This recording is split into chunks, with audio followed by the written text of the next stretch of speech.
Hello everyone, मैं हूं विवेक और स्वागत है आप सभी का एमपी बोर्ड ओन स्टडी पर। तो दोस्तों, आपके अर्धवार्षिक परीक्षा की डेट आ चुकी है। 9 दिसंबर से आपकी अर्धवार्षिक परीक्षा है वो होने वाली है।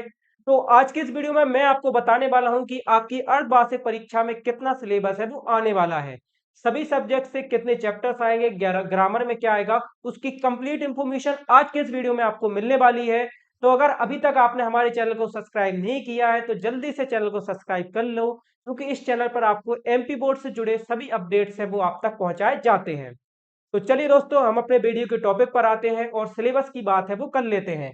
तो इस वीडियो में हम क्लास 9th का जो आपका सिलेबस है, ठीक है, एमपी बोर्ड क्लास 9th का जो सिलेबस है उसके बारे में जानने वाले हैं कि कितना सिलेबस है वो आपका आएगा, और क्या ब्रिज कोर्स का सिलेबस भी आपके पेपर में पूछा जाएगा। क्योंकि देखो, बहुत सारे बच्चों को डाउट रहता है कि क्या सर ब्रिज कोर्स का सिलेबस आएगा।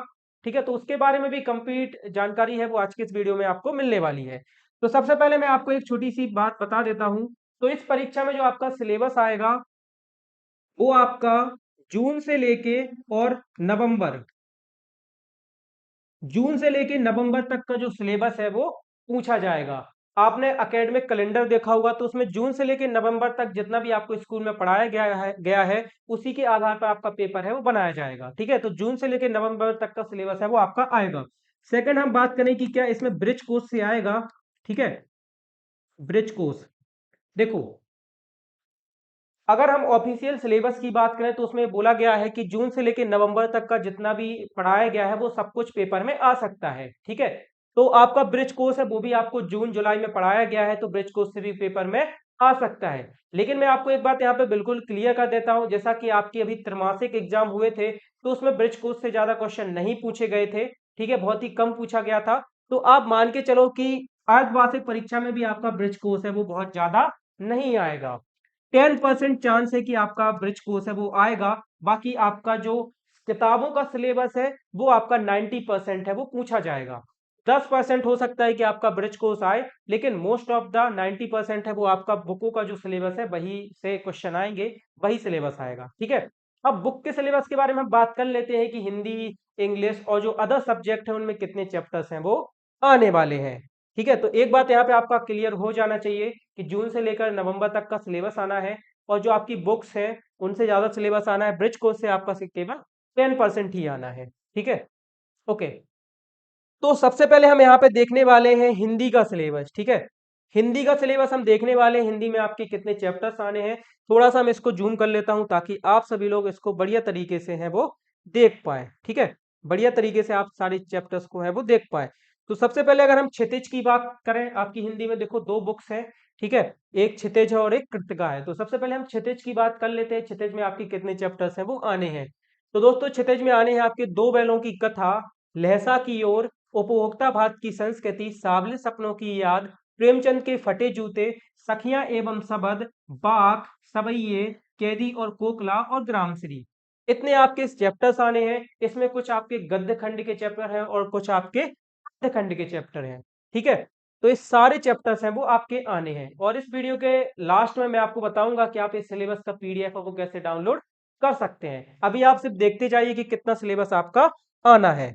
ठीक है, चलिए थोड़ा सा नीचे चलते हैं और जो कृतिका, आपका कृतिका का सिलेबस है उसको भी हम देख लेते हैं। ठीक है, ओके ओके। सो अगर कृतिका की बात करें, ठीक है, कृतिका में आपके इस जल प्रलय में ये चैप्टर आना है, मेरे संग की औरतें और रीढ़ की हड्डी।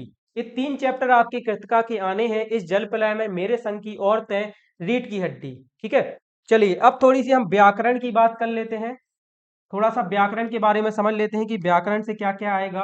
तो व्याकरण में आने हैं आपके तत्सम, तद्भव, उपसर्ग, प्रत्यय, पर्यायवाची, विलोम, मुहावरे, लोकोक्तियां, पत्र लेखन।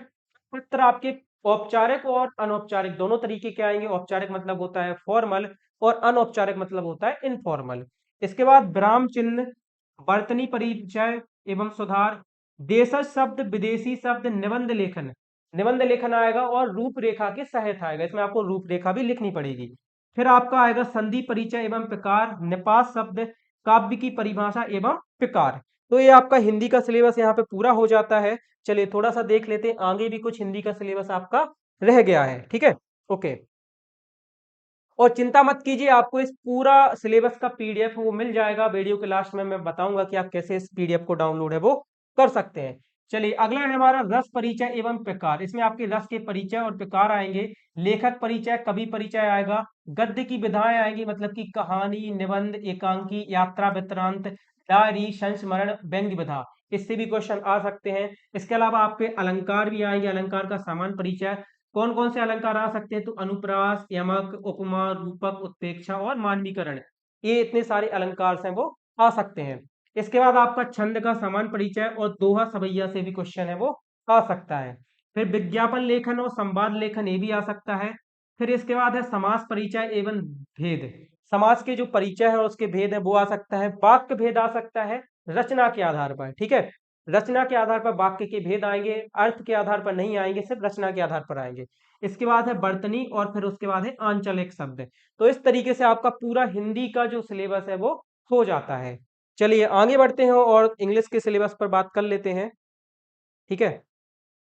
ओके, सो इंग्लिश में आपकी यहाँ पे दो बुक्स होती हैं। एक होती है आपकी, एक मिनट में इसको इरेज कर देता हूँ जल्दी से। ओके, सो इंग्लिश में आपकी देखो दो बुक होती है, एक आपकी बिहाइव होती है और एक आपकी मोमेंट होती है। तो सबसे पहले हम बिहाइव की बात कर लेते हैं। तो इसमें आपका लेसन फर्स्ट आएगा, the fun they had, the sound of music, the little girl, a truly beautiful mind, the snake and the mirror और माई चाइल्डहुड। तो ये 6 चैप्टर आपके बिहाइव से आएंगे। इसके बाद अगर हम पोइट्री की बात कर लें, तो पोइट्री में आपके चैप्टर है the road not taken, wind, rain off the roof, the lake, isle of Innisfree, a legend of the Northland, no men are foreign, ठीक है। तो ये आपके पोइट्रीज के चैप्टर आ सकते हैं बिहाइव बुक के, ठीक है। ये सारा जो आपका सिलेबस है वो बिहाइव का है। अब इसके बाद हम आगे बढ़ते हैं और मूवमेंट का जो सिलेबस है, मूवमेंट आपकी जो बुक है उसके सिलेबस के बारे में भी बात कर लेते हैं, ठीक है। Okay, so you can see now, यहाँ पे आपका मूवमेंट का सिलेबस है वो दिया गया है। चलिए थोड़ा सा और मैं इसको, ओके, सो मूवमेंट में आपका जो पहला चैप्टर है वो है द लॉस्ट चाइल्ड, ठीक है। लेसन फर्स्ट है आपका द लॉस्ट चाइल्ड, सेकंड है the adventurous of Toto, Eswaran the story teller, in the kingdom of fools, the happy Prince और द लास्ट लीफ। ये आपका मोमेंट बुक से इतने सारे चैप्टर्स हैं वो आने हैं। चलिए ग्रामर की बात कर लेते हैं।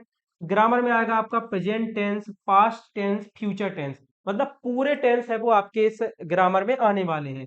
फिर आपके डिटरमिनर्स भी आ सकते हैं, प्रीपोजिशन, मॉडल्स, वॉइस और आर्टिकल्स, ठीक है। प्रीपोजिशन, मॉडल्स, वॉइस और आर्टिकल्स, इनसे भी क्वेश्चन है वो आ सकते हैं, ठीक है। इसके बाद आपका आ सकता है ट्रांसफॉर्मेशन ऑफ सेंटेंस। आपको क्वेश्चन आ जाएगा कि नेगेटिव से इंट्रोगेटिव बनाओ, इंट्रोगेटिव से अफर्मेटिव बनाओ। ये सारे एक टेंस को दूसरे टेंस में बदलने के लिए भी क्वेश्चन है वो आ सकता है। इसके साथ ही आ सकता है आपका sentence making from jumbled word. आपको काफी सारे शब्द इधर उधर देख देगा और उससे आपको एक मीनिंगफुल सेंटेंस है वो बनाना होगा, तो ये भी आ सकता है। राइटिंग सेक्शन की बात करें तो आपका इसमें पिक्चर कंपोजिशन आ सकता है, ऐसे राइटिंग आ सकता है, नोट मेकिंग आ सकता है, इनफॉर्मल लेटर आ सकता है, लेटर मतलब एप्लीकेशन, पैराग्राफ भी आपका लिखने को आ सकता है। तो आपका इंग्लिश ग्रामर का इतना पूरा सिलेबस है वो हो जाता है। चलिए आगे बढ़ते हैं और जो मैथ का सिलेबस है, ठीक है, मैथ का सिलेबस है उसको भी एक बार देख लेते हैं। चलिए थोड़ा सा मैं इसको इरेज कर देता हूँ, ओके, ठीक है। ओके, सो मैथ में आपका आएगा दोस्तों पहला चैप्टर संख्या पद्धति, दूसरा है आपका बहुपद, तीसरा है आपका निर्देशांक ज्यामिति, चौथा है दो चर वाले रैखिक समीकरण, पांचवा है यूक्लिड की ज्यामिति का परिचय, छठवां रेखाएं और कोण, त्रिभुज, चतुर्भुज और वृत्त। मतलब चैप्टर 1 से लेके चैप्टर 9 तक के सारे चैप्टर्स आपके मैथ में आने वाले हैं। सिर्फ यहाँ पे 3 चैप्टर को छोड़ा गया है। 10वां चैप्टर आपका है त्रिभुज और उसका क्षेत्रफल, 11वां है पृष्ठीय आयतन और क्षेत्रफल, और 12वां आपका चैप्टर है सांख्यिकी। मतलब कि 3 चैप्टर को छोड़ दिया गया है, बाकी पूरा सिलेबस 1 से लेके 9 तक का जितनी भी चैप्टर्स हैं वो आपके मैथ में आने वाले हैं, ठीक है। चलो अब आगे बढ़ते हैं दोस्तों, यहाँ से हमारी सोशल साइंस यानी कि सामाजिक विज्ञान स्टार्ट हो जाती है। सामाजिक विज्ञान, सोशल स्टडीज बोलते हैं इसको, ठीक है। सामाजिक विज्ञान में सबसे पहले अगर हम भूगोल की बात कर लें, तो भूगोल में आपके चैप्टर्स आने वाले हैं कौन कौन से, भारत, आकार और स्थिति, भारत का भौतिक स्वरूप, अपवाह, ठीक है। भूगोल में अभी आपके 3 चैप्टर दिए गए हैं, भारत, आकार और स्थिति, फिर भारत का भौतिक स्वरूप और अपवाह, ठीक है। एक बार मैं चेक कर लेता हूँ आपको सही तरीके से दिख रहा है या नहीं दिख रहा है, तो बढ़िया तरीके से दिख रहा है, ठीक है। ओके, आप चाहे तो जूम भी कर सकते हैं। अब तो यूट्यूब में एक नया फीचर आ गया है कि आप इस तरीके से करोगे मोबाइल की स्क्रीन पर तो आपका जूम हो जाएगा। ठीक है, चलो आगे बढ़ते हैं जल्दी से और सामाजिक विज्ञान का जो और सिलेबस है उसको देख लेते हैं। चलिए यहाँ पे ओके, सो आप लोग देख पा रहे हो और इसमें अभी भूगोल में हमारा एक चैप्टर और है जिसका नाम है जलवायु। ठीक है, तो जलवायु भी आ सकता है। अब हम बात कर लेते हैं अर्थशास्त्र की यानी कि इकोनॉमिक्स की। तो इकोनॉमिक्स में आपके चैप्टर आएंगे पालमपुर गांव की कहानी, संसाधन के रूप में लोग और निर्धनता एक चुनौती। तीन चैप्टर आपके इकोनॉमिक्स यानी कि अर्थशास्त्र से आने हैं, पालमपुर गांव की कहानी, संसाधन के रूप में लोग, निर्धनता एक चुनौती। इतिहास की बात कर लें तो इतिहास में आपके चार चैप्टर आने हैं। पहला है फ्रांसीसी क्रांति, दूसरा है यूरोप में समाजवाद एवं रूसी क्रांति, तीसरा है नासीबाद और हिटलर का उदय, चौथा है वन्य समाज एवं उपनिवेशवाद। ये चार चैप्टर आपके इतिहास से है वो आने वाले हैं। ठीक है, ओके। राजनीति की बात कर लें तो इसमें आपके चार चैप्टर इसमें भी आएंगे। पहला है आपका लोकतंत्र क्या है, लोकतंत्र क्यों, दूसरा है संविधान निर्माण, तीसरा है चुनावी राजनीति और चौथा है संस्थाओं का कामकाज। तो ये चार चैप्टर आपके राजनीति से भी आने वाले हैं। चलिए आगे बढ़ते हैं और फटाफट से आपको जो संस्कृत का सिलेबस है उसके बारे में भी जानकारी है वो दे देते हैं। ठीक है, सो आपकी संस्कृत में बेटा दो बुकें होती हैं, एक होती है आपकी सेम उसी और एक होती है आपकी व्याकरण विधि। ठीक है, तो ये दो बुक्स हैं। सबसे पहले हम सेम उसी के बारे में बात कर लेते हैं। तो इसमें आपके देखो 9 पार्ट तक पूरे आने हैं, एक पार्ट से लेके 9 पार्ट तक जितने भी चैप्टर्स हैं वो सारे आने हैं। मैं एक बार नाम पढ़ के बता देता हूँ। तो भारती बसंत गीता, स्वर्ण काकः, गोदोहनम, सूक्ति मोक्तकम, भ्रांतो बाला, लोह तुला, सिकता सेतु, जटायु शौर्यम और जो 9वां पार्ट है पर्यावरणम। ये 9 पार्ट आपके सेम उसी से आने वाले हैं। व्याकरण विधि से बात करें तो व्याकरण विधि में आपका पहला चैप्टर है वर्ण विचार, दूसरा है संज्ञा एवं परिभाषा प्रकरण है, तीसरा है आपका संधि, स्वर संधि, व्यंजन संधि, विषयक संधि। तो ये 3 चैप्टर आने हैं। चलिए और आगे देख लेते हैं। ठीक है, तो व्याकरण विधि में आपके 12 पार्ट तक पूरे जितने भी चैप्टर्स हैं 12 पार्ट तक के आपके सारे चैप्टर्स आने हैं। यहाँ पे आप चैप्टर्स के नाम देख सकते हैं, लगातार ही सारे चैप्टर्स हैं। 1 से लेके 12 पार्ट तक के आपके सारे व्याकरण विधि के जितने भी चैप्टर्स हैं वो आने हैं। सेम उसी में आपके 1 से लेके 9 तक के जितने भी चैप्टर्स हैं वो आने हैं। ग्रामर की बात कर लें तो ग्रामर में आपका आएगा निबंध लेखन, ठीक है, पत्र लेखन आएगा, पाठगत व्याकरण मतलब जो पाठ के बाद चैप्टर के बाद जो भी ग्रामर दी जाती है उससे क्वेश्चन है वो आ सकते हैं।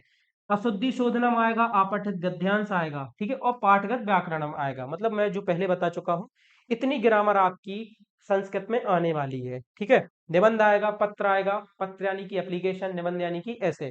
तो ये तो आपको पता होगा। अशुद्धि शोधनम, अपठित गद्यांश और पाठ के बीच में जो ग्रामर रहती है, पाठ के बाद रहती है, वो आ सकती है। चलिए अब सबसे लास्ट जो हमारी विज्ञान है, ठीक है, साइंस। साइंस के बारे में बात कर लेते हैं कि साइंस में आपके कितने चैप्टर्स हैं वो आने हैं। ओके, वीडियो को अभी तक पूरा देख रहे हैं तो आगे भी देखती रहिएगा। ठीक है, क्योंकि इस वीडियो के लास्ट में मैं आपको एक इंपॉर्टेंट चीज बताने वाला हूँ। ठीक है, और ये भी बताऊंगा कि आप ये पूरा पीडीएफ को वो किस तरीके से डाउनलोड कर सकते हैं। ओके, सो सबसे अब हमारा लास्ट सब्जेक्ट यहाँ पे स्टार्ट हो जाता है विज्ञान यानी कि साइंस। तो साइंस में आपके जो चैप्टर आने हैं वो आपके पहले हम केमिस्ट्री की बात कर लें तो केमिस्ट्री आपकी पूरी आनी है। 4 चैप्टर तक आपकी केमिस्ट्री है यानी कि रासायनिक विज्ञान। उसके बाद ये 2 चैप्टर आपके बायोलॉजी के हैं और उसके बाद आपके फिजिक्स के चैप्टर हैं।